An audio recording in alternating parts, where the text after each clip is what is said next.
Welcome, everybody, to another episode of Inside Scoop with Alex and Jeff. I'm Alex Dingman.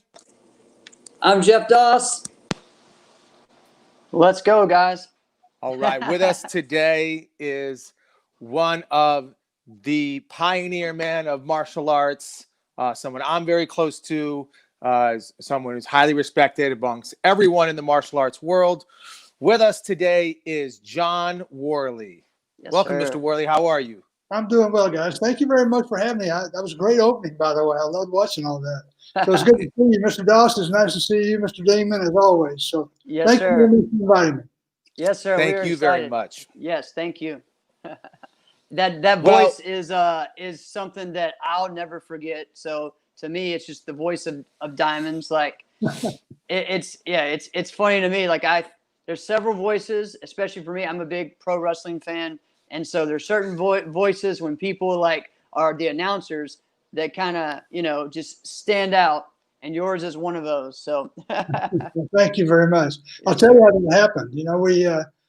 I'm kind of jumping ahead here, but just hey, why not?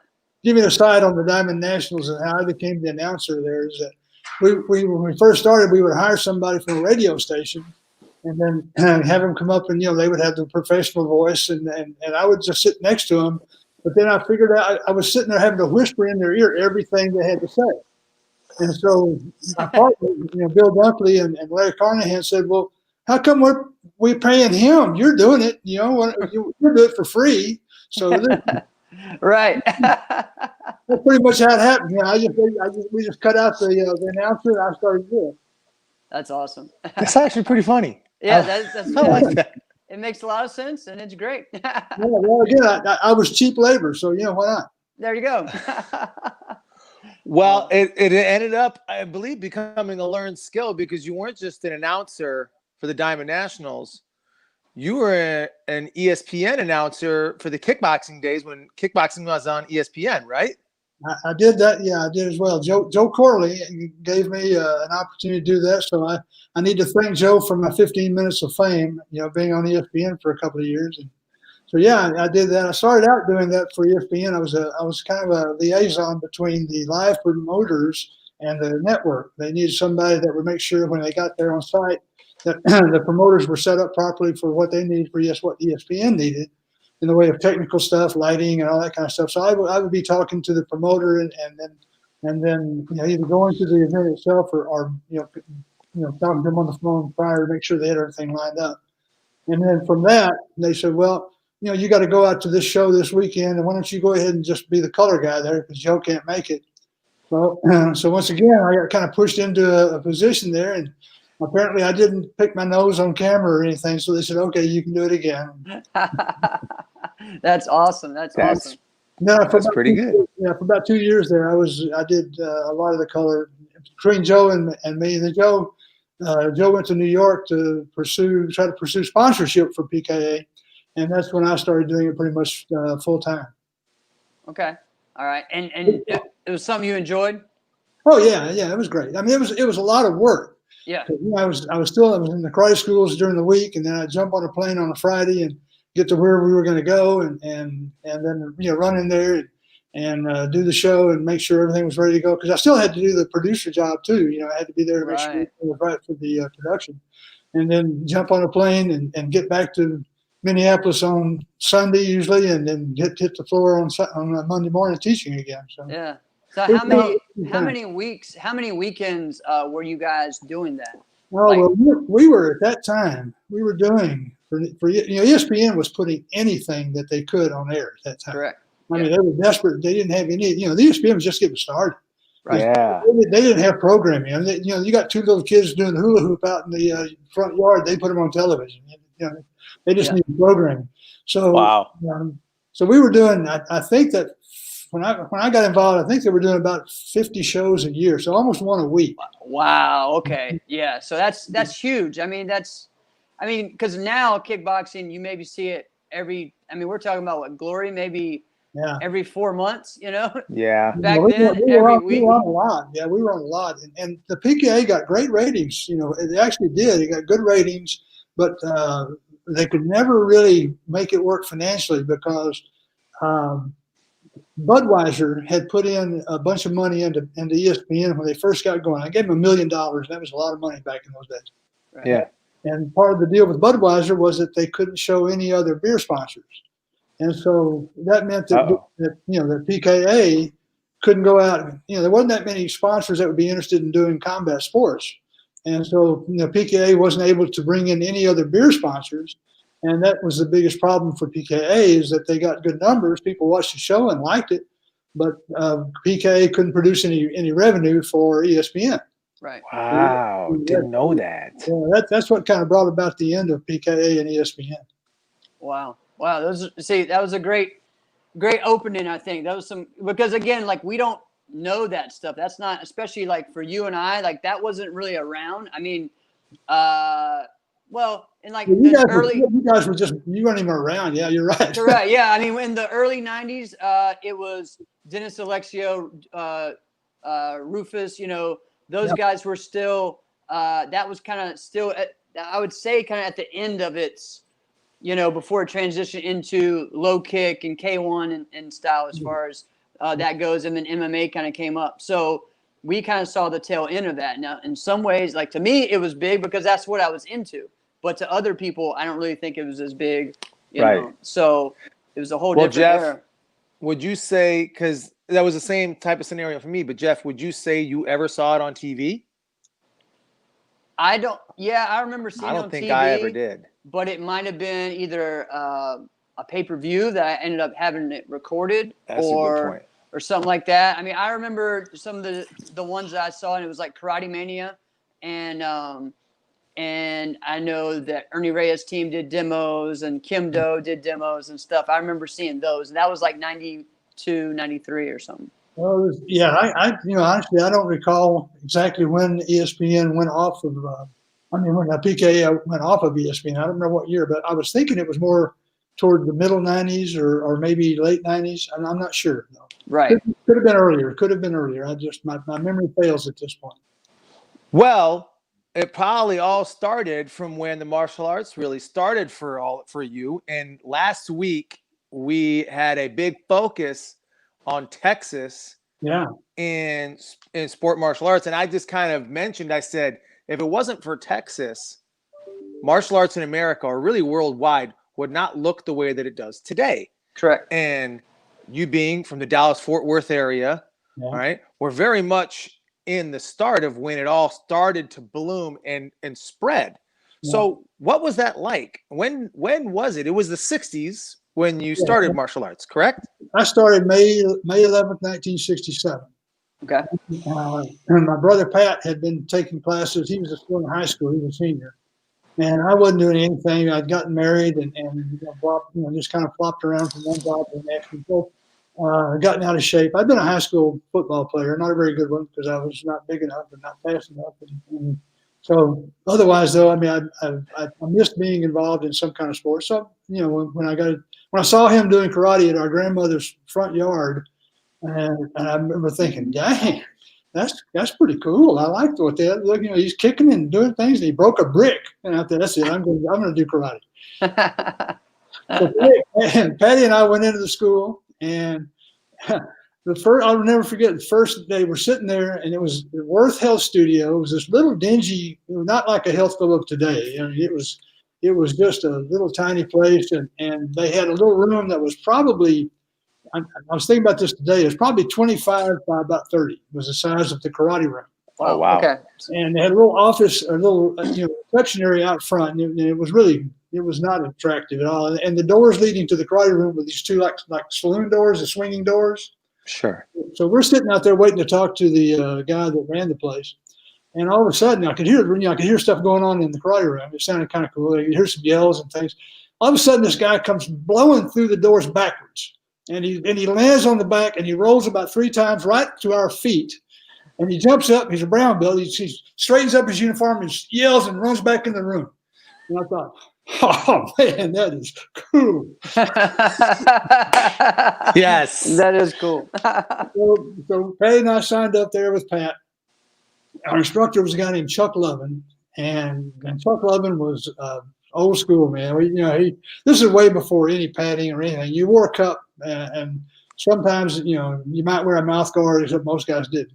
And we didn't really, it was very untraditional. It wasn't the kind of training I got when I got to Junior A Institute. I'll tell you that. We would just, you'd go in there and you'd line up, and he had a beginner class and advanced class, and he would just say, all right, now we're going to do round kicks. Okay. And I said, what is a round kick? And he said, John, just watch the guy next to you and do what he does. I said, oh, okay. So that's pretty much how that he would teach. And later on, as we started progressing up the line a little bit, he would say, now, you boys, you're going to have to do that form, on your exam. So I want you to work on that on your own. Work on that out of the school, because we don't have time for that here. Yeah. Oh, that's fantastic. So if in those days, good form meant not forgetting it. If you got through it, they say, hey, you didn't forget it. That's good. Yeah, Wow. Right. Wow. So, that's where Pat and I both started, and Larry Carnahan came to that same little school. Awesome. All right. Chris Blum, Chris Blum just chimed in. Chris is he's an insider in the show. He says, so honored to have Grandmaster Worley sign my first degree black belt certificate among some other amazing instructors. So Well, it's nice to hear from you. Yeah, that's great. That's great. That's awesome. We were down again in '67 when I started. Alan Steen was the head of the whole thing in the Dallas area. Pat Burleson in Fort Worth. And Junior E had come there, 10 years previously, and had started out. That's where Alan Steen got his training. Was down training under Junior E while he was in college. Then Junior E went. He actually went to Washington D.C. He was invited by a judo instructor to come to Washington D.C. and to teach Taekwondo there in the judo school for a summer, and then he was going to come back to school. I didn't know that's how we got there. Okay. Yeah. Somehow the judo guy, learned of him and contacted him and invited him to come out. Okay. So we got there. He taught there for the summer, and then he decided, I don't want to go to school. I want to teach Taekwondo. And then went out and found a location, opened a school, got somebody to put a little money behind him, and he opened his first school. So yeah, he was out there, and he would be coming back to back and forth to Texas to do exams for Alan Steen and Pat Burleson, those guys. And Skipper Mullins was another one of the great guys. Fred Wren was and then what was really unique about Texas in those days is that I think unlike anywhere else in the country, Texas exported karate guys. Sounds like it. Yeah. Fred Wren went up to St. Louis area. Jim Buten went to Oklahoma City. Jeff Smith went to Washington D.C. first. He was the first to go to Washington D.C. And then Pat and I and Gary Hestelow and Larry Carnahan all followed Jeff out to Washington D.C. And so it was like, and the reason we all left Texas wasn't because we didn't like Texas, but nobody, the main cities had somebody in there that we knew, and you just didn't go into someone else's city. Right. Right. Right. So wow. Especially at that time. Yeah. Yeah, exactly. Yeah. Yeah. I mean, now they're in Texas, there's a karate school sometimes in the same shopping center. Oh, yeah. It's crazy. It's crazy now. I know it is. Right. That's what gave us the opportunity. Jeff Smith actually gave us the opportunity to come to Washington D.C. because Mr. Ree, in about late '69, early 1970, he had a couple of schools where a couple of the guys got together and decided they wanted to have their own school, and so they just up and left him. Okay. And he had been going back. Jeff Smith was a brown belt at that time, and Jeff had been running a school down in Brownsville, Texas, that was a June Reed affiliated school. Mr. Reed would go back to Brownsville and help Jeff, and so he invited Jeff to come to Washington D.C. He tested him for black and brought him to Washington D.C. And then Jeff knew us, and especially Pat, and so he invited Pat because they still needed another guy. They still were one guy short. So he invited Pat to go to Washington D.C. Pat was married at the time, and he and his wife picked up and went to Washington D.C. And then I told Pat, I said, well, do you think he's got room for anybody else? Can I come? And so Pat said, well, I'll ask him. I'm mainly worried about me, but I'll see what he says. So Pat got out there and kind of got established, and he talked to Mr. Reed, and Mr. Reed, and I talked on the telephone, and I said, Mr. Reed, he said, so you want to come here? I said, yeah, I do. Because at that time I was just really kind of floundering. I would go from one job to the next, to the next, to the next. I was married with 2 children, and I would go take this job that would be a pretty good job. I kind of have to talk my way into it. And by about lunchtime, I'd be going, what am I doing here? I hate this. I hate this. So then I'd quit that job and go to another one. And 3 months later, I'd be going to another one. So I was supposed to be an insurance salesman at that time, except what I would do is I would put on my suit and tie. And instead of going to sell insurance, I'd go down to grade school, take off my suit and tie, put on uniform, and work out. So That's awesome. anyhow, Mr. Lee said, well, I don't have a job for you. And I said, well, if I come out there, would you just tell me that with the first teaching job that comes available that I can have it? And he said, you would come, 1,400 miles with your family and 2 kids and do that without a job? I said, oh yeah, it sounds good to me. So nice. that's what I did. And by the time we got there, he had decided to go ahead and open up another school. So for the first 2 months that I was in Washington, D.C., I was building a school with another guy. He and I were putting the boards up and putting up the mirrors and doing all that stuff. And then that's how I got to Washington, D.C. That takes out an extreme amount of guts. Yeah, big time. We were young and stupid. We didn't know better, We had nothing to lose, When you got nothing to lose. So I kind of knew that part of the story. What I never really knew about that part was, what did Mrs. Worley say about all that? Right. Well, she has some reservations, but she's just, basically she's kind of as crazy as I am. She's fearless. She was fearless. She honestly was fearless. She just thought, well, let's go to Washington, D.C. If it doesn't work out, we can always come back, and if it really goes bad, I can always divorce you. So. That's great.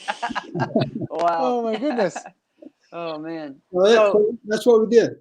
So in DC, how long were you there in the DC area? We were there for about 3 years. Okay. And it was, I'll give you a little bit again of insight as to what it was like when we first got there. Yeah. Actually before, I went out with Pat. Before we actually went out there with Patty and the kids, I went out there for one short little trip. And so Pat and I had been driving all from Oklahoma City, went to a karate tournament in Oklahoma City from Dallas, went up to Oklahoma City winter tournament, got in the car the next day and drove to Washington, D.C. And we got in there about, 5, 6 o'clock in the evening. We go in and classes are going on. We've been both driving all night, sleeping in the car, driving all night. And so immediately we put on uniforms and go out and start, working out and fighting with the guys. And then after we got done, Mr. Reed said, hey, he had a little health club attached to his main studio. His main studio was right in downtown Washington, 2000 L Street in Washington, D.C. And we go in and there's a little health club and he's got a sauna. So he said, let's go get a sauna. And I'm just, I've never been in a sauna. I didn't want, and he said, okay, you take your uniform off, get this towel going and go to the sauna. And then we get in there and he said, let me see your sidekick. And so I'm in a towel, and so I try to lock out a sidekick. I thought I always had a pretty good sidekick. I could make my uniform kind of pop when I did it. And he said, oh, I don't like your sidekick. Oh my God. Well, Mr. E, I'm not that crazy about it myself, but he said here. So he had me inside the sauna. No. The way we do, the way we teach basics is, we stand feet together, knee up, and then you pivot and you elevate to your shin is parallel to the floor, right? And then you lock it out on 3. So he said, okay, knee up, 1, pivot. Now at this point, I'm completely buck naked. And Wow. This is the sauna, and there's a couple of guys that I don't even know in the sauna, and I'm having to knee up, pivot, and lock out sidekicks. And so that was our first night in Washington, D.C. with Mr. Reed. Wow. Wow. Wow. Okay. Well, all right then. True story. Exactly, Yeah. Jonathan. That is amazing. I can't That's believe amazing. that. Oh man. but we were there for 3 years, and then another guy that came up from Texas named Gary Hestela and we're good friends. And we had determined a while ago, or earlier, that we wanted to try to go somewhere and open up a school. And so we actually sent out material out to Mr. Reed wanted us to go to Baltimore because it was close enough that his advertising would reach. And it would have made a lot of sense to go to Baltimore. Yeah. Except that we knew that if we went to Baltimore, that we would, Mr. Reed would always be looking over our shoulder. So that was a good thing and not a good thing necessarily. And then we wrote out, what's it? Yeah, Paige says Baltimore sucks too. So we, yeah. and we thought about going back to Texas, to Houston maybe. Except again, George Minshew was down in Houston, and we thought about going to Boston. And we didn't know anybody in Boston. And then Gary said, "Well, what do you think about Minneapolis and St. Paul?" And I said, "Well, I kind of wanted to stay in the U.S." And he said, no, Vikings, the Twins, oh yeah, Mary Tyler Moore, oh yeah, St. Paul. So he and I, came out to Minneapolis and rented a hotel and stayed there for about 3 or 4 days, and we just rented a car and we went to all the karate schools in town, and there were a few, not a lot. There was a Korean named Jun Sun-hyun who had, I think at that time, probably 4 locations. And another Korean named Young-Yu Lee, who had, I think, 1 location. So we just go and we'd go in and sit in the school and watch classes and say, man, we can beat these guys. We're as good as these guys. And they were good. They were all good. They were both lifetime martial artists, good guys. But we thought, we can handle that. So we went back and we tried to rent space from Washington, D.C. by dealing with a real estate guy. And Gary made a couple of trips up, flew up to look at space, and it wasn't working out. So finally, we just said, let's just go there. So we threw everything in the truck and came to Minneapolis. Wait. You moved? You moved without even having a space to go? Did not know so. Didn't have a spot. Didn't have anything. Yeah. Wow. That's awesome. Yes, Arlene. Mid-America schools were the best. You're right. We saved a little money and came up there and started driving around and looking at storefronts. Patty got a job right away, and Gary had his wife got a job, so we had a little income. And Gary and I would just get in the car every day and drive around and look at space and go back in the afternoon and call the numbers on from the release signs, and people would say, so what is it you want to do? Yeah. Well, open a martial arts school, a karate school. And they went, what? No, you don't. This is a shopping center. There's a suburb. You want to go downtown Minneapolis. I know there's a 3rd floor walk up there. We'll work out just fine for you. No, you don't get it. No, we want to be in the suburbs and all that. So we the first 10 schools that we tried to sign a lease on, they turned us down. Wow. Yeah. And we were getting desperate. We've been there for 2 months and not having any luck at all, not getting anywhere. And finally, this old fellow that we called out in Bloomington, Minnesota, it's a kind of a southwestern suburb. It's a big town now. Then it wasn't that big. But we found a space there. And so I called the guy, and I could tell he was an elderly fellow. It's not like, it sounds like me now. And he said, so what do you want to do? I said, we want to open a karate school. A what? Karate school. I got a karate school. And well, I don't know what that is. And so I'm paying your rent. Yeah. We'll show you. So we came over we had a little notebook and had pictures of people doing karate. And we showed it to him.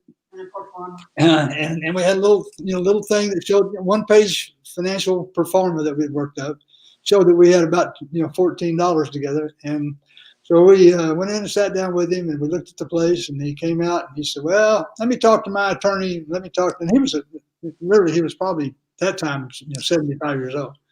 And it turns out the guy was one of the first developers in Bloomington, and at one time owned about 1/3 of Bloomington when it was cornfields. And so he was Wow. He was in good shape. Yeah, he was. Right.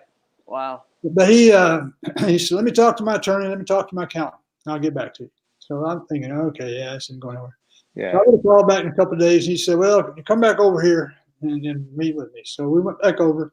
And he said, well, my attorney says I shouldn't do this. My accountant says I shouldn't do this. But I got a feeling about you boys. Nice. And so he ran into it.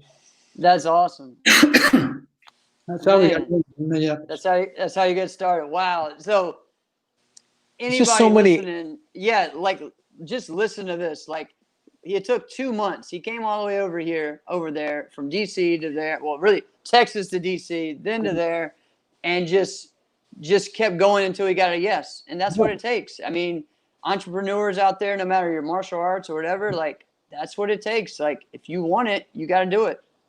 So, Jeff, I'm going to talk to you for a moment on this one. So, Jeff, we've had, like we just mentioned to Mr. Worley before we started the show, we've had a lot of, legends on the show. Yes. Like Anthony Price, Right. Arlene Lemus, Yes. even John Chung. And they had somewhat similarities where they had to, like, jump. They just went into it and they just said, well, we're going to give it a try. Yep. Nothing like this. Right.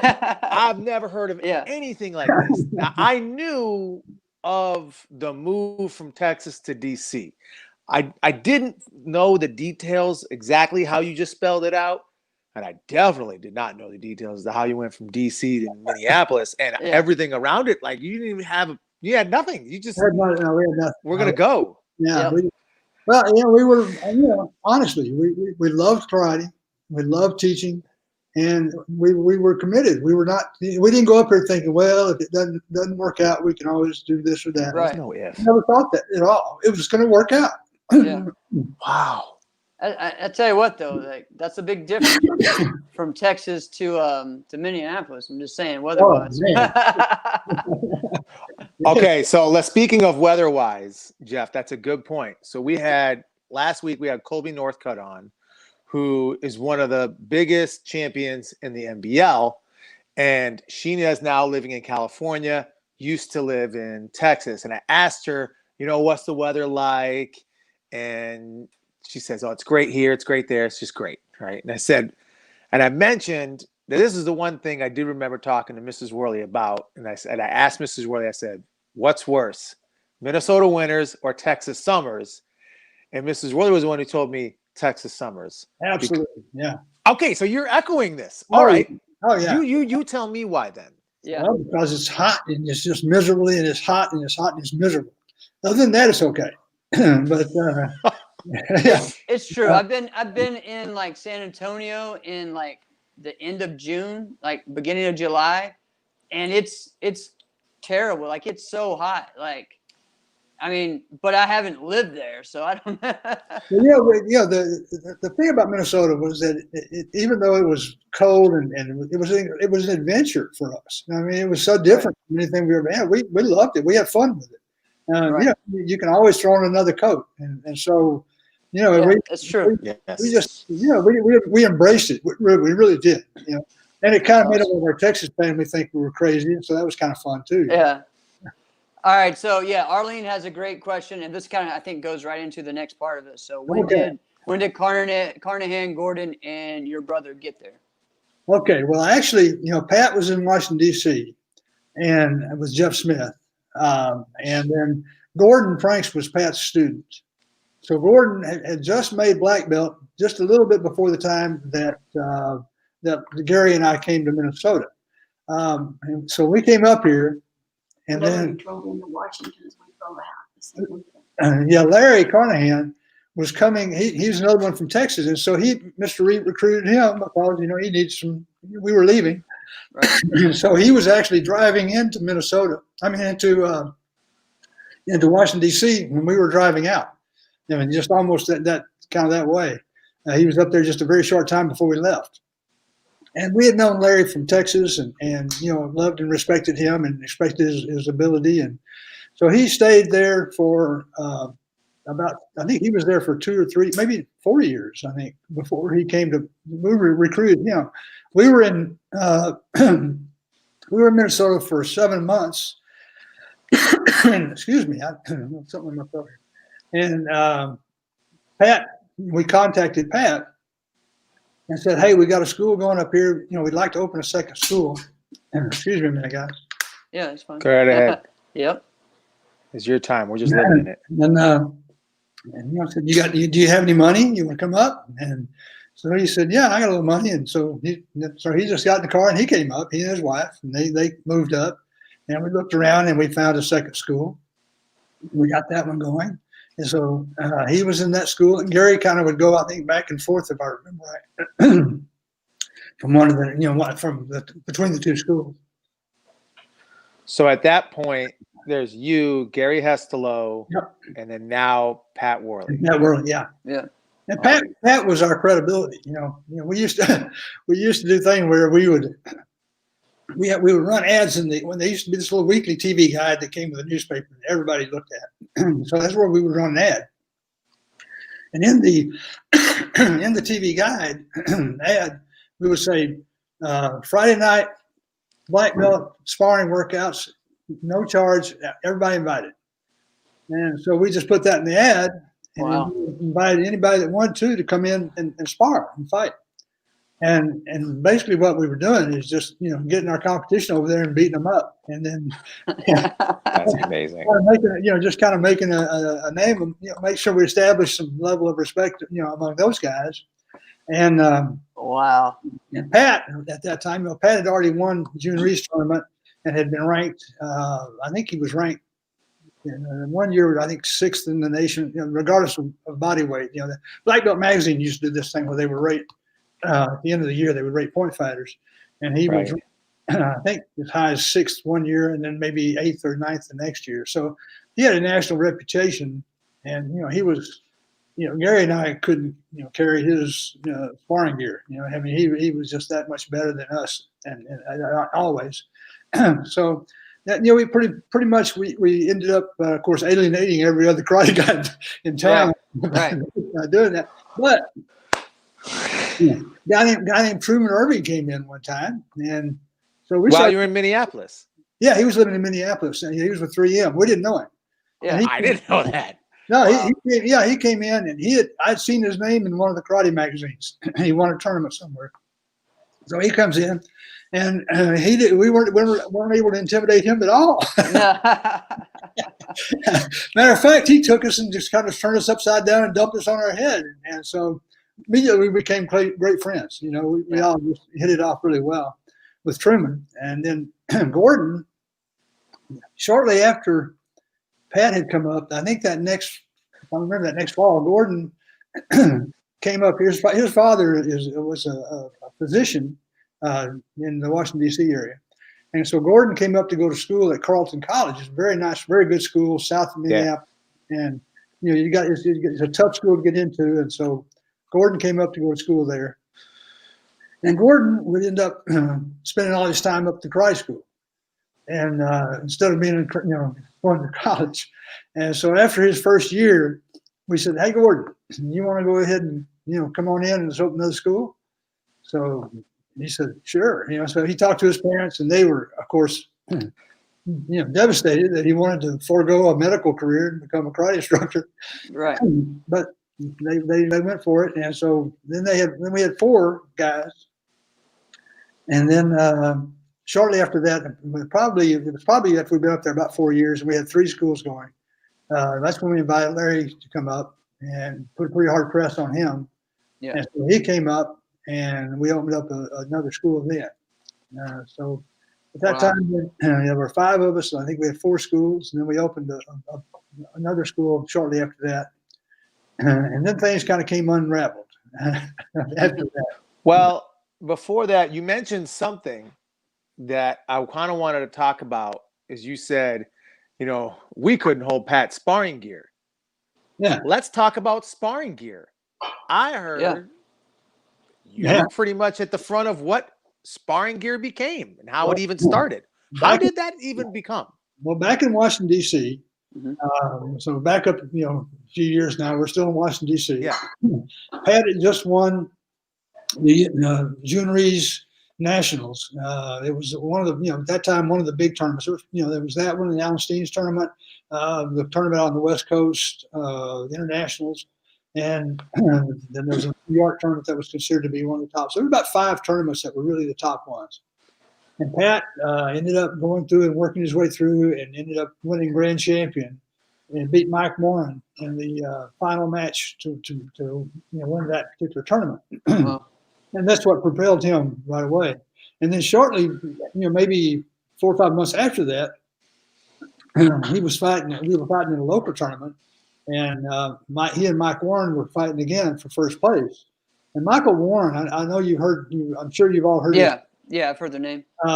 Again, after watching martial art competitors for the last 50 plus years, he's in the top 5 all time, and just incredible practice. I fought him twice, and I was terrified.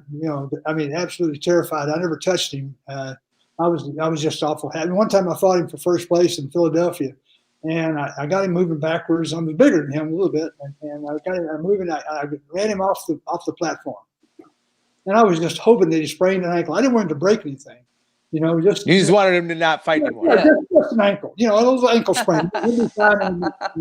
And then I looked at him, and of course he was like a cat. He just landed on his feet, and he just hopped back up there. And I reached over and straightened up his uniform for him, and shook his hand, and then just backed up and thought, "Oh God, he's going to kill me. He's for sure he's going to kill me." He didn't, but yeah. So we're back to Pat and Michael Warren were fighting for first place, and we're back in suburb of Washington. Warren did a spin hook kick and hit Pat with this is pre-pads, and hit him in the cheekbone with his heel, and it just exploded Pat's face. Broke his cheekbone, broke his nose.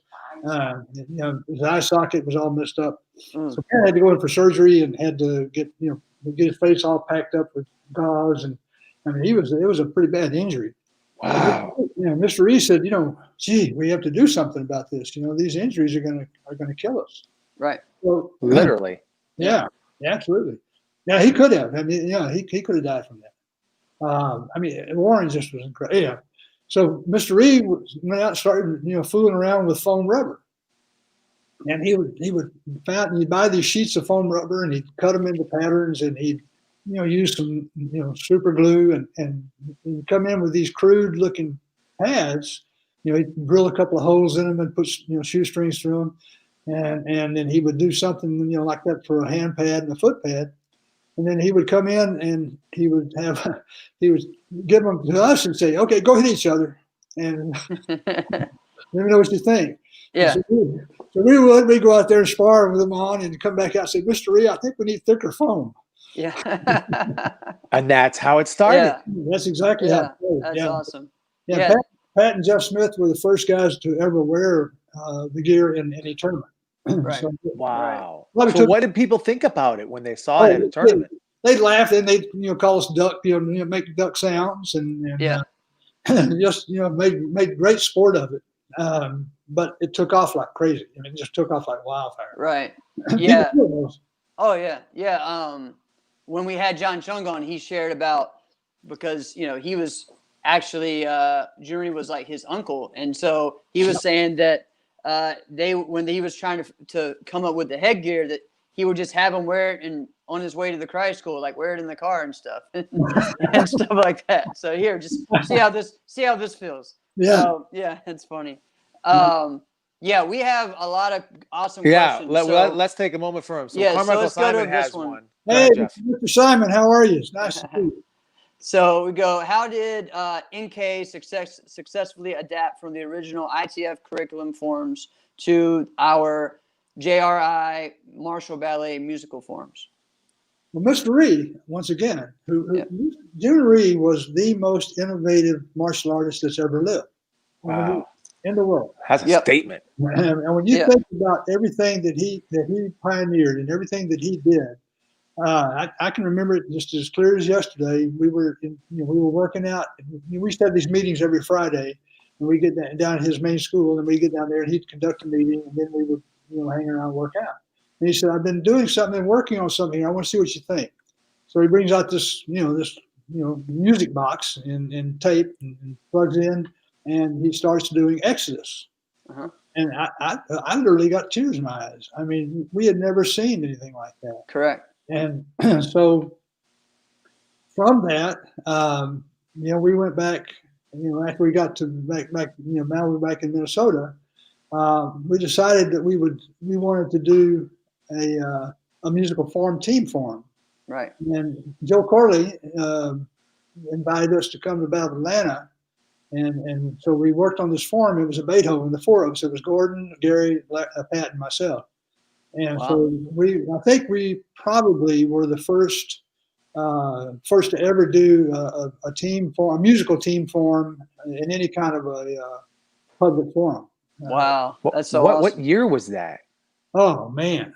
Well, let me think here. Probably about 1976, maybe. Okay. Wow. Yeah. Yeah, Wow. it brought the house down, though. I mean, people loved it. It was just because nobody had ever seen anything like that. Correct. From that, of course, everybody just took it and ran with it. So and it's, now it's just obviously it's become what it is today. I mean, if you Wow. really think about it, it probably took think of how far ahead of his time he was Yeah. with that. It probably took another 20 years before that was like universal, like this is a division that people compete in. Like everybody just accepted. I don't know if it was 20 years, but it probably was At least 10. It was a long time before people were doing it. Well, tournaments never offered it as a division. There was no division. Right. Yeah. Right. Or it could be like an option. Or if you want to bring your boombox, put it next to the ring, and here you go. Yeah, I mean, there wasn't a division for musical form, and so it was basically when we first, when tournaments first were started, it was just sparring and form, and there was no other thing, nothing else. Right. And then they said, oh well, you know what? Let's do weapons, and then you had sparring and form. Just keep going. Yeah.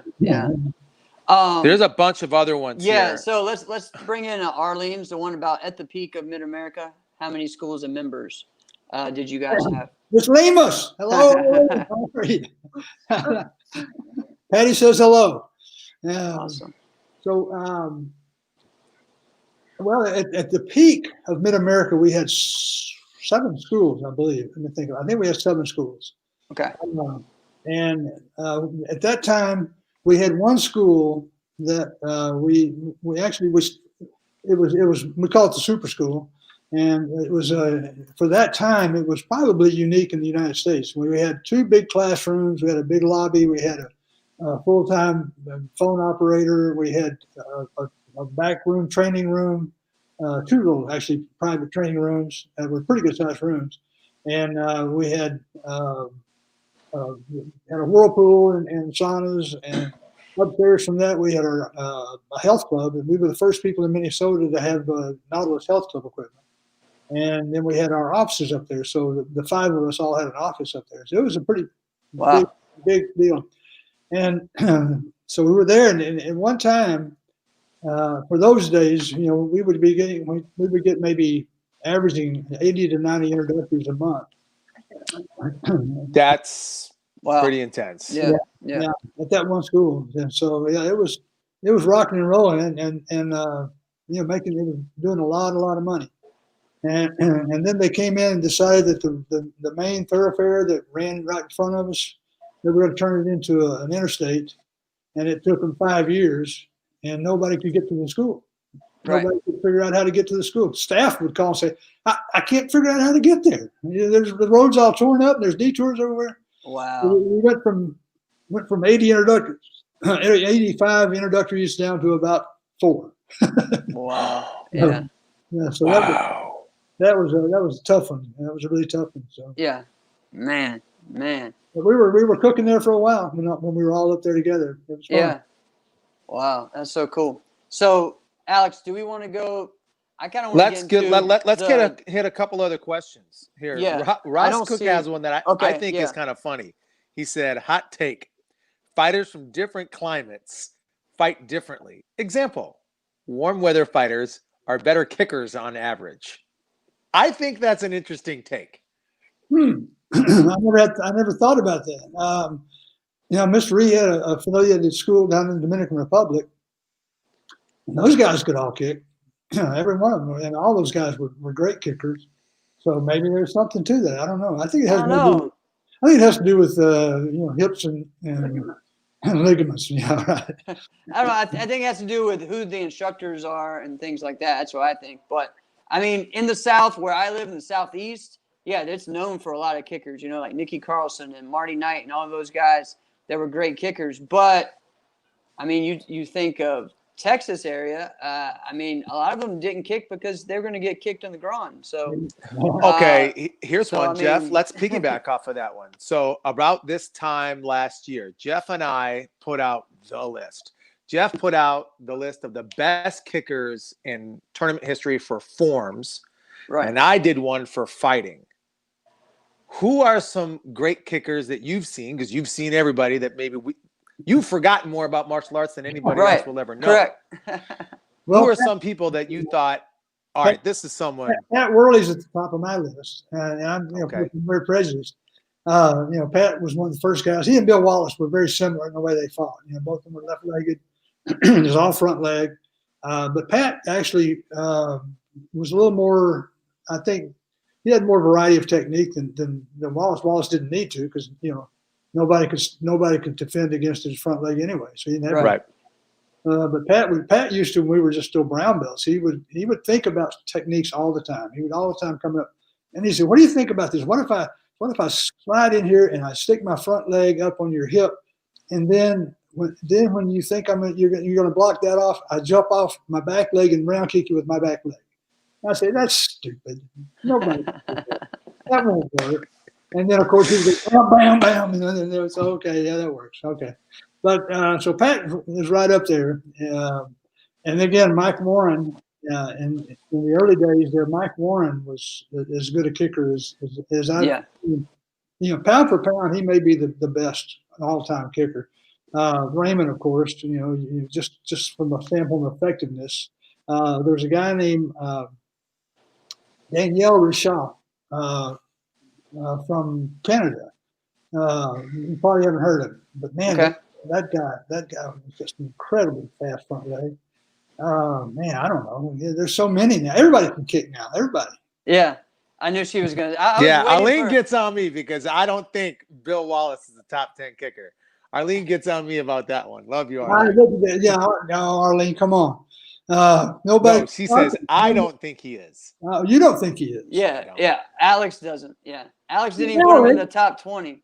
He beat everybody in the world, and nobody could prevent him from doing so. So that's kind of makes him a good kicker. I mean, of course he's a good kicker. I'm going to make people up. You know what? I don't care. So Bill Wallace. No, I'm not going to get into it. No, let's not. We're not going to distract from our topic. Here's the thing about comparing fighters from one decade to the next. Good. You can't do it. You can't do it. No. It is really hard to do that. You're right. Guys that are doing things today that guys didn't do 50 years ago. If you put a good guy, a talented guy 50 years ago, put him in today's world, he would be doing that same stuff. Yeah, I think so too. Yeah, they would. Great fighters were great fighters. Doesn't matter what era you put them in. They would always be great. Jeff Smith would have been a great fighter in any era. Yes, agreed. That's a good point. Yes. He would have. And, Nasty Anderson would have been a great fighter in any era. Arlene Lemus would have been a great fighter in any era. Yes. Definitely. Since Arlene's watching, I'm going to tell you a story about her. All right. One of the early Diamond Nationals, we used to have we bring the top kids, the kids fighters on stage in the match, and I think Arlene was, if I had to guess, I would say she was maybe 10, 11 years old.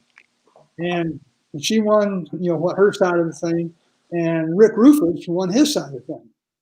And so the fight that night up for first place with the kids was Arlene versus Rick Rufus. Yeah. And by the time it was all over with, Rick Rufus is crying and Arlene's taking first place.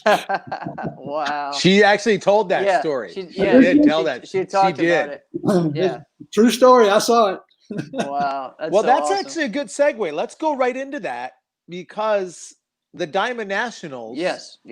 It is become the premier event. Now, this is also fitting. This would be about the time, if a pandemic didn't happen this year, this would be about the time the Diamond Nationals would be happening. Yeah, last weekend. Yeah, we'd be laying around, smiling and resting today. Right. That's right. Exactly. Yeah. First off, let me just say the Diamond Nationals. I appreciate your kind comments. There's an awful lot of great NASCAR tournaments in the country, and Yeah. Of course. Yeah. we like to think that we try to do things a good way, but there's a lot. Those guys do a great job too. They really do.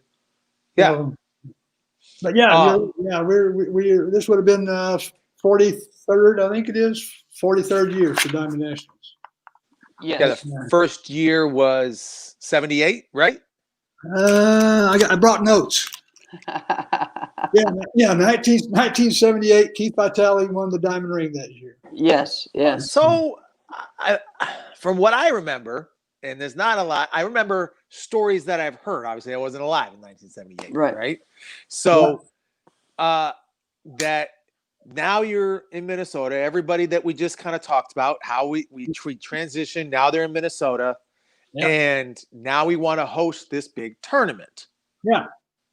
Now, I heard what you called the tournament. What did you call the tournament? Well, the first year we did a tournament, it was in March. I'm guessing it would have been about 76, maybe 77. We called it the Everything You Always Want to Know About Karate, but We're Afraid to Ask Tournament. That's fantastic. That's great. That is fantastic. Wow. And we almost got snowed out. It was on the same weekend as the hockey tournament, and it always snows in Minnesota. But we didn't know. We hadn't been there very long. We didn't know it snowed on the hockey tournament. Right. So we did the tournament. I think we had about 300 competitors, maybe something like that. It was, we managed to get out of there without losing a whole lot of money. We gave T-shirts to everybody that came as a free, giveaway. We gave everybody a T-shirt. Yeah. We only did that year. We never did that again. Yeah. That's right. Yeah, the logo was we had the Everything You Always Want to Know About Karate, etc. And it had a karate guy standing there like Superman with a Superman cape on, and it was I wish I had one of those shirts. It was very cool. That's If anybody has even a picture of that, wow, if anybody's even got a picture of somebody from the past, yeah, post that. That would be fantastic. I'm sure somebody does. I don't know. I know. But yeah, we just at that time the Battle of Atlanta was the tournament that we all wanted to grow up to be that. We all wanted our tournament. So we ripped off Joe Corley at every opportunity, and we just took everything we saw him doing that we liked and tried to put that into the Diamond Nationals. And we wanted the Diamonds to be the event that competitors really felt good about going to. That was in the very early days of tournaments. A lot of times, the promoter, whoever it was, the tournament was more about glorifying the promoter in some ways. He would walk around and whoever it was, and kind of just I'm master so and so, and we just tried to do everything we could to make it fun and fair and well run and well officiated for competitors. We weren't worried about spectators so much. I mean, as it turns out, of course, they got to be an awfully big, huge part of it. But it was just we wanted to make the competitors happy. Yeah, and that's something I always have felt about the Diamonds. And to me, it's still, even though I'm from Virginia, to me, like that felt like the tournament that I always wanted to go to, and it just always held just a prestige, Thank you. It just always was. And, I made sure for the longest times, I think my first 10 years on the circuit, I didn't miss a Diamonds, and so it was just, making sure that I had to be there. And that was the one you wanted to be at. So, we appreciate you saying that. I know Larry Carnahan would be very gratified to hear you say that. That's primarily, Larry's the guy.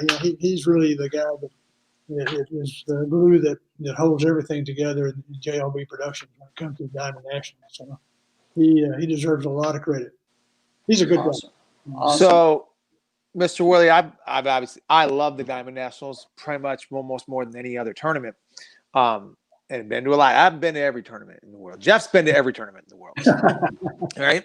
So, but there's just little things that the Diamonds does that other tournaments don't. Like, all right, here's an example. And I'll never forget, but right before, this was just, I would say within the last 7 years, maybe, before like during the finals, there's a back area. Some tournaments have this so that you can warm up before you go to perform or fight. Some tournaments have that, right? So that's not rare. But what happens, and Jeff, you can speak on this too.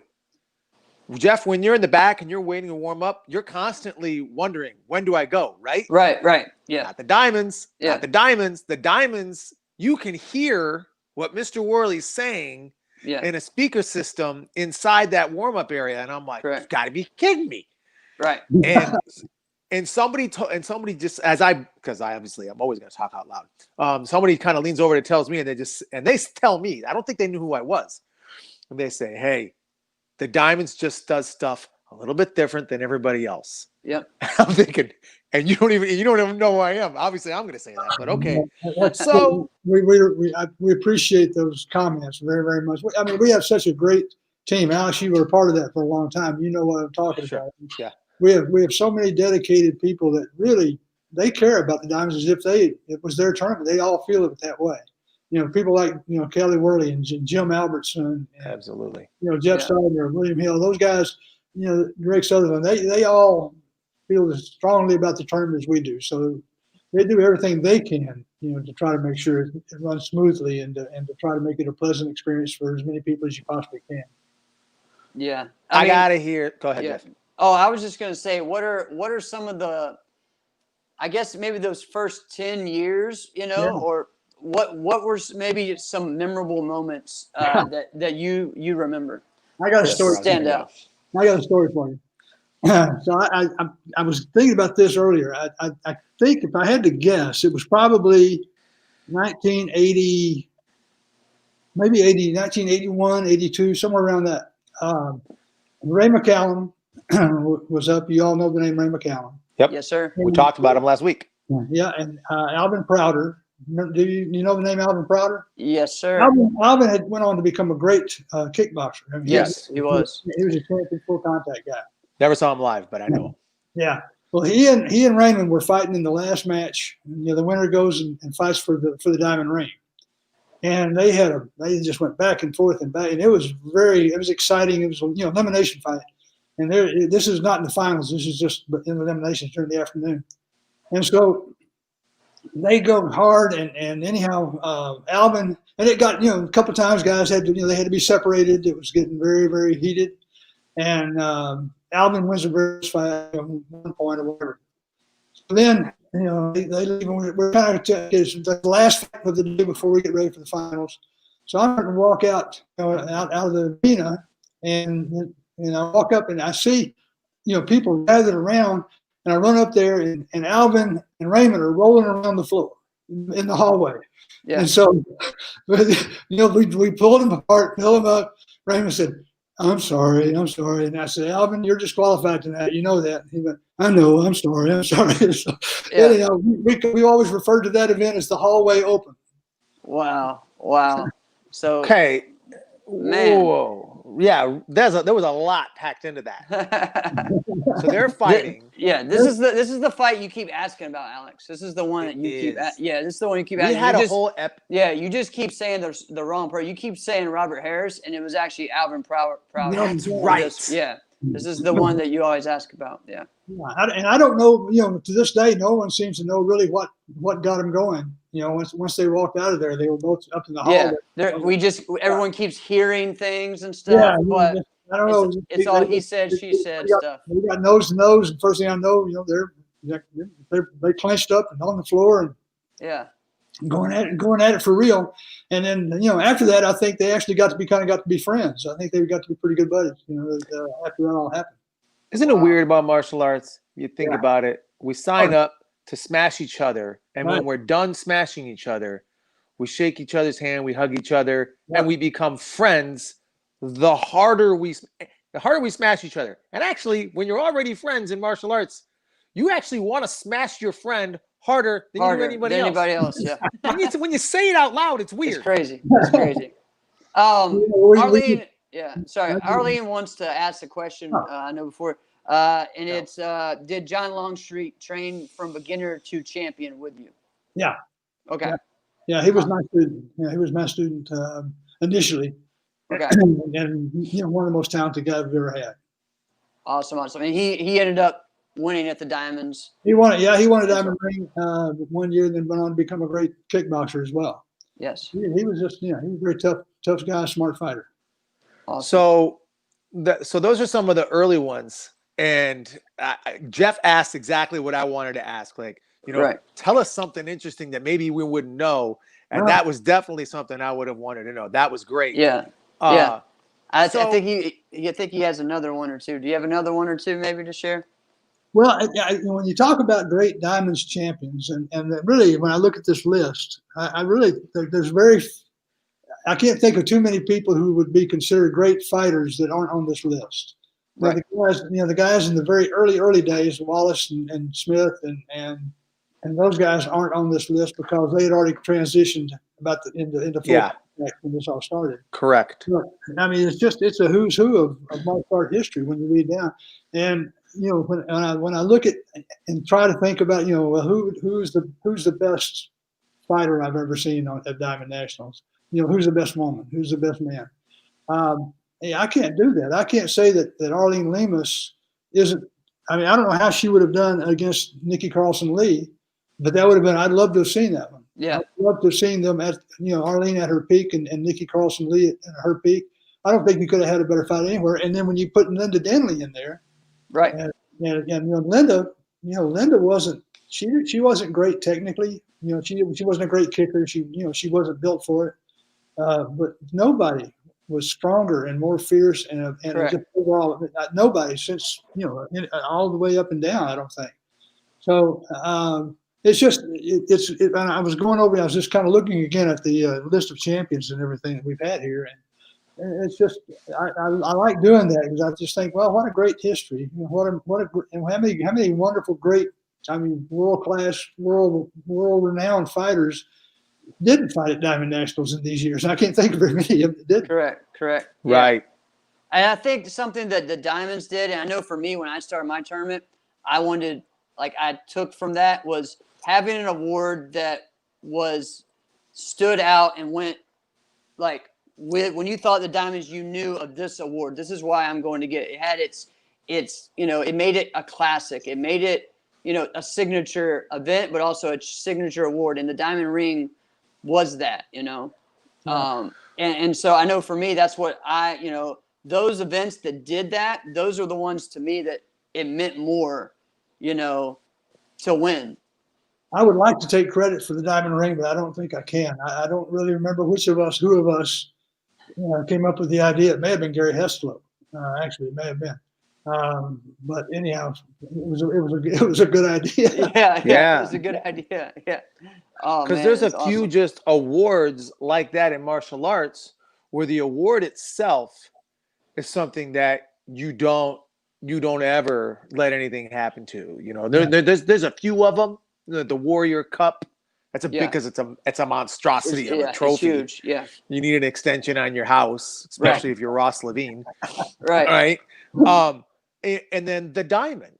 Now, I talked to Charlie Lee about the Rolex, and he said the reason why he wanted to do a Rolex challenge, he said he wanted to emulate what the Diamonds did because he watched other teammates split prize money, and then the final fight wasn't exactly the intensity of what you wanted. And he said, you can't split a diamond. Yep. You can't split a Rolex. Right. Yep. And he just 100% verbalized, I want to do it like the Diamonds, but I can't give out a diamond because there already is a diamond. Right. Yeah. And then at that, the only other one to me that was the gold watch that Bluegrass did. But So for him, it's like, well, let's up that. Let's, because really, what else you gonna do? For me, I did a belt buckle for my tournament. I made sure that was something different, and I wanted to keep kind of leveling it up. And I think tournaments that do that, they have a little bit of an advantage, because they're just ahead, of the curve. I think they're making it to where it stands out, and I think that's awesome. Yeah, and that's true. I think again, the tournament itself, just everybody just refers to it as the Diamonds, and Correct. that's great. Yeah, it's awesome. It's awesome. So I know that event is always forward thinking. What are we going to do? What are we going to do 3 years from now? Is there anything you can tell us about what's going to happen maybe next year, the year after with the Diamonds? Is there anything you can tell us? I'm going to be very honest with you. Sure. I can't tell you anything because with everything that's been going on with COVID, and we really haven't been able to really plot and plan and meet and talk and do the things that we would normally do. I get that. And so we're looking at 2021, and I'm sure that those kind of conversations will be being held. I know that we tried to do some things to try to make the event more balanced by bringing in more fighting, trying to figure out more ways to get fighters up without making the show run 5 hours. Correct. Right. That's Mr. Carnahan and I have been business partners for 45 years and longer, and the only time we ever have disagreement is when I keep saying, can we just cut something out? Can we make we want to make the show, I want to make the show shorter. I want to be out of there in 2.5 hours. Correct. And he of course is trying to figure out how to make everybody happy, because he's the guy that people come up to all over the country and complain if their kid doesn't get to get on stage. Correct. Correct. So, yeah, it's a balance. Yeah, it's tough. It really You're is. right. You're right. So Jeff and I talk about that a lot. I think Jeff and I agree with you, but let's just be honest for he's obviously doing something right. Right. He's obviously doing something right. Oh, yeah. He is kind of the gold standard as far as, we'll call him a commissioner, I don't know, that's not his title. He's the president of NASCA, but essentially he's kind of a commissioner, Yeah. So he has kind of made NASCA the gold standard as far as what you want to do with your tournament. Right. So you can't make everybody happy. There's no possible way. But I think we all feel exactly like you just verbalized, but everybody's showing up, right? So he can't, he's obviously doing something right. Well, nobody's going to be 100% happy. Well, when it comes down to it, when we have any of these kind of discussions, he always wins. It doesn't matter what we talk about. Right. He'll be very patiently listening to me, kind of patting me on the head, and then he'll just say, I really think we got to do this. I said, okay. Wow. Yeah, I can tell you this: in 46 years, he and I and Bill Dunkley, who's our third party of JLB, have never had an angry discussion. Wow, that's so awesome. Not once. I think that's absolutely. That is remarkable. Yeah, that's amazing. All right, so Carmichael has another great question, I think, and this would be a good one to kind of.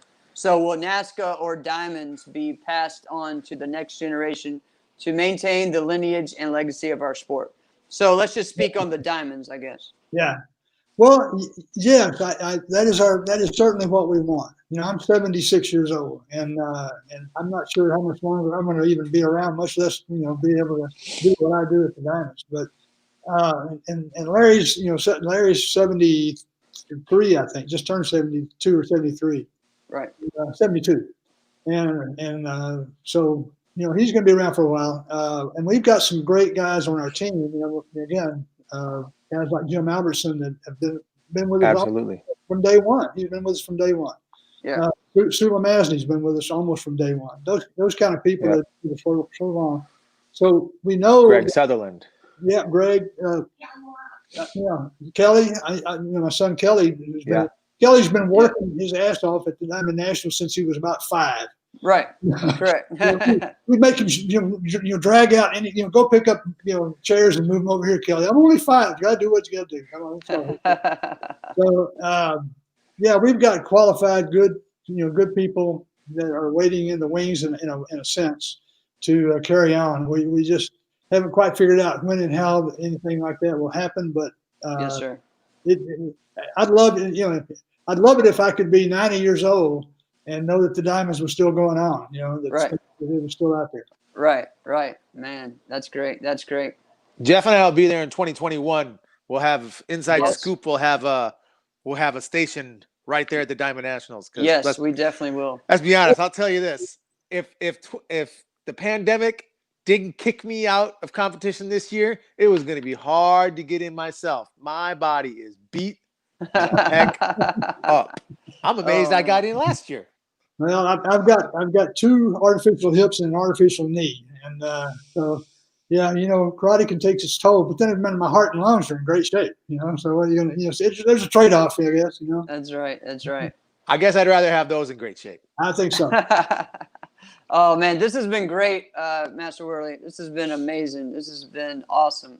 Just so much insight and just some stories that maybe, you know, a lot of our listeners don't hear, don't know.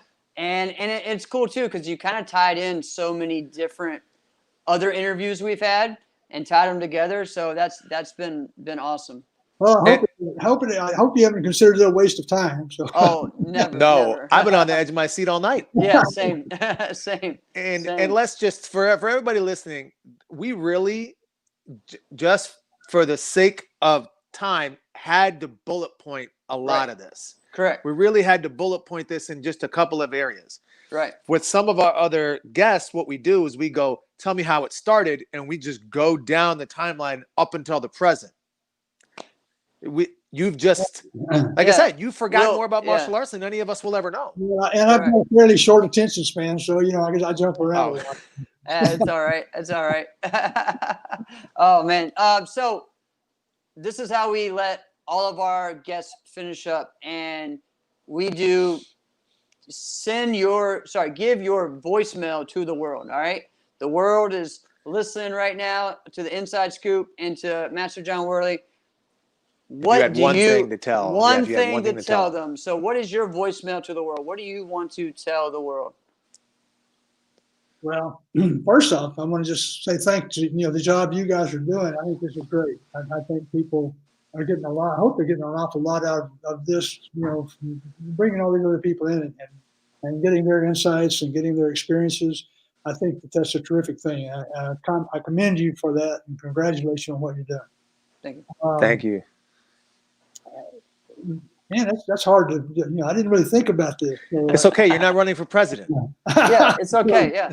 Oh, thank goodness. I don't know. I guess, you know, when it comes to martial arts and as a profession, I know that, you know, there's so many more people now that are doing it really, really well and doing it really, really professionally, and are able to make a good living and have a good life. And I would just encourage people who have that spark, you know, that you guys have and that I apparently have, and to not be afraid to pursue that, not be afraid to pursue your heart. And, you know, I know all of us would have been teaching karate and have for free.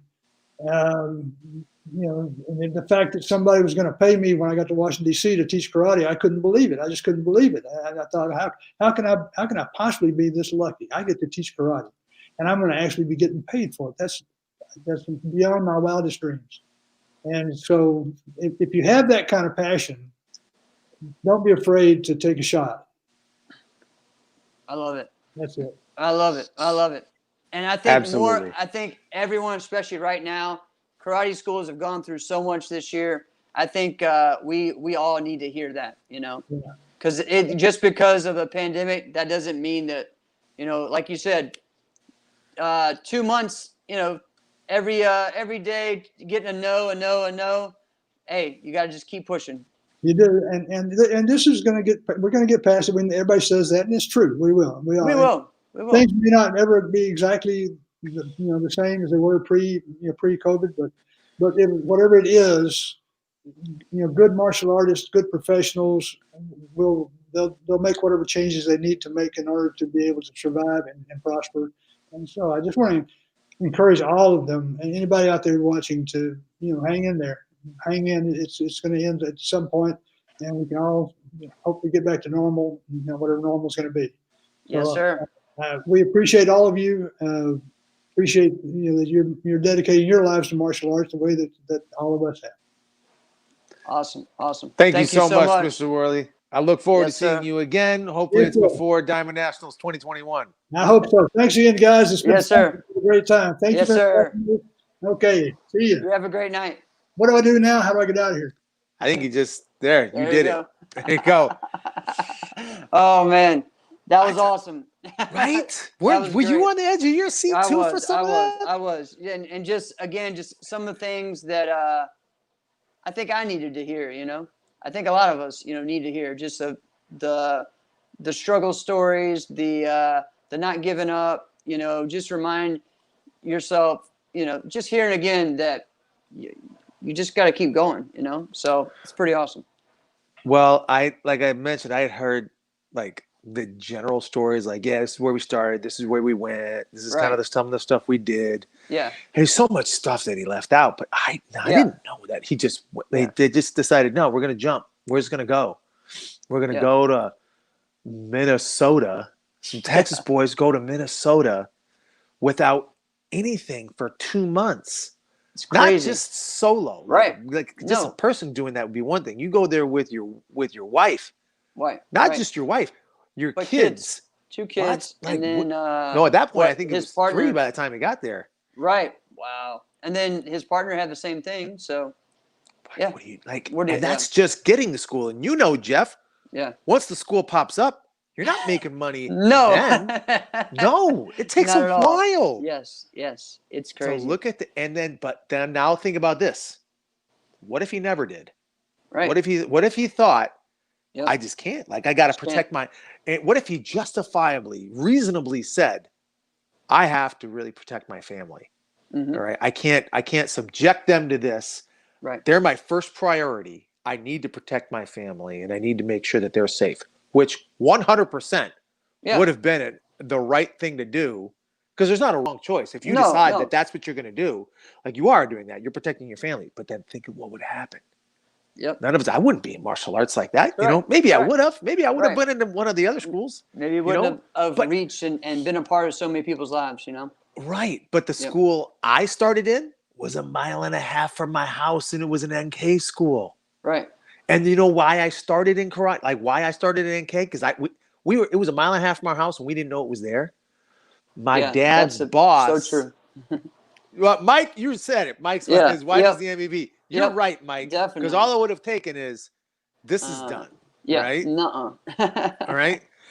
So, like, my dad's boss was a national karate black belt. Now, my brother and I, we were in a Karate Kid, and it was the late 80s, so we were talking about, or it was the early 90s, and we were getting into Ninja Turtles. So we were constantly, kicking walls in the house. I'm like, this is awesome, man. My dad's like, oh, you're a black belt? My kids love this. Where should they go? Where do you live? Oh, let me connect you. All those things that if they had never went there, all those things had to happen in order for just, measly old me to be able to make that. But I'm just one guy. There's thousands and thousands of guys like me that he impacted. Cool. Look at that. I know. It's awesome, man. All right. You want to get into some funny videos before we finish up? Let's do that, man. Let's do it. All right, guys. We got our funny videos. There we go. Videos for your pod. Let's see how it goes. Your viral videos. What do we got here? Right. Lyrics coming at you with supersonic speed. All right. So, shut the front door. Who's this kid? All right. So, what it says first, he's just kind of chilling. He's practicing his bow. All right. And then it says when your crush comes in, and then he just starts going off. Yeah. And he turns into Jackson Rudolph. Who is this kid, though? He's legit. His name's Alex Weber, 1029. That is, I do not. So I don't know that is Alex either. Weber, and you can check him out on TikTok. And he's got a lot of views for this, 1.3 million. And he is just going off. And so that's pretty true the way it is. When you're just practicing, calmly chilling, and then some girl comes in and next thing you know, you're just flying off the handle going nuts, right? So that's pretty dope. It's pretty All cool. right, All what is right. this thing? I love. Oh my gosh. I love. This guy is trying to break a rock, right? And look at He's the gonna- guys' faces in the back. They're all like, "Oh God, he's not This is breaking." because he's not getting anywhere. He's gonna bust his whole arm off. And he's just Oh my! trying to hammer fist it, sort of. No, he's not or even palm- hitting it no, with his hand. I- He's hitting it with his forearm. Form, yeah. Oh, it's just nuts. And this is just a straight up solid piece of stone. Yeah. But And and he doesn't break it, does it? No, Oh my gosh, this is just painful to watch. It's crazy. So yeah, this is from Sarah, This is horrible. Sarah Hreey. I don't know how to say that, but yeah, the stone is really hard. And he's doing I'm too Holy sexy. Have you ever done anything like that? No. All right, this is cool. This is one championship, and this is like when you enter the Matrix, and so it's all these crazy dodges that happen in these fights, man. So some cool stuff here. Wow. Boom, where they both duck head kicks. See, that was the A coolest. round kick and duck, and then again round kick, and then he hits him in the leg. Then a round kick, and then he ducks. It's just. And the spin hook kick duck is nice because he had his leg and he spun. Well, the hook. best one was the first one when they both duck. Yeah. At the round kicks to the head, like back Right. to back. Dude, this is cool stuff. So one championship has some awesome fights, and they do MMA and kickboxing. And sometimes they do kickboxing in a cage. Sometimes they do it in the ring. Sometimes they do MMA in the ring. I know for both Colby's and Sage's fight, it was in a ring. But they've also done it in a cage as well. So it depends on where they're at. So they'll mix it up. So it's pretty Wow. cool. Colin jumps in. I know him Yeah, talking I about know. Mr. Worley. Yeah. No, yeah. he's talking about the guy with the bow, I think. Oh. Yeah, That makes more sense, actually. Yeah. Right. Well, that's cool. All Yeah. right. So that was fun, man. Such a great show today, man. It was great. We may need to get like another part in the the beginning of the year or the second half of next year, and kind of bring it We back really around. could. We did it with yeah. we did it with Coach Conway where we had right. a two-part show. Right. Well, we can always bring any. We guest could have done a back, 4-part guys. show. We can bring any guest back to talk about anything. Oh yeah. So, it's not or a even- one-time deal. No, right? no. So we got this. So awesome. We got someone who says he knows Chuck Norris. All right, here we go. So actually, speaking of Chuck Norris, what's actually funny is, so I put up a post of Mr. Worley today, and Chuck Norris was a center referee right. in a And fight he just met- with he and his brother Pat. So he and his brother Pat were fighting. I believe that fight, Mr. Worley said it was for first place, and Chuck Norris was the referee. So look at the photos. And what's interesting is that's beardless Chuck. Right. Yeah. Well, He looks a little different. Yeah. Well, we did last night on the Fist Kicks and Flicks. We reviewed Chuck Norris movie, A Force of One, and talked about that. And it was Chuck and Bill Wallace in that movie. It was great. So pretty cool stuff. Beardless Chuck does look strange. Yeah. It'd be like, honestly, Jeff would be kind of like seeing you without a beard. Really? Well, I've had one for a while now, so yeah. So it's. I mean, kinda, I have not seen you without one since I was a kid.